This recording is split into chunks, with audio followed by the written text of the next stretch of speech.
weather-related only, and answering them with his excellent expertise. So, Andrew, what are viewers asking you about this week? Yeah, this week we're talking about something that we really don't see here in the Midwest or the Quad Cities, but we hear about it, especially because, of course, most of our nation's news networks are hubbed in an area where this impacts, and that would be a nor'easter.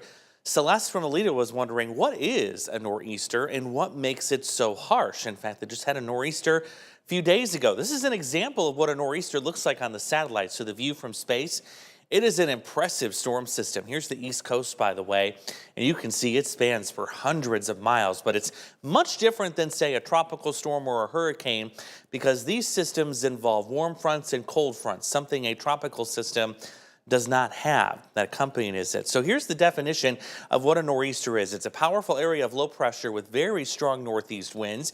It typically forms between Georgia and New Jersey, and these are most common between September in the fall and April in the spring. And here's why these form. This is the typical setup that we see. You get a nice widespread cold Arctic air mass right over top of us here in the Quad Cities with a strong jet stream. Meanwhile, on the other side of that cold air, you have some very warm water here.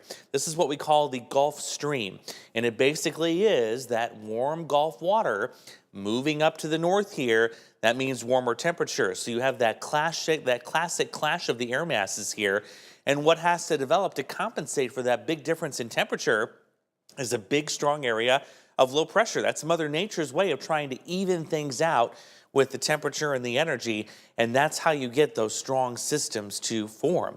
Quite fascinating, and again, we really don't see any impacts from those here.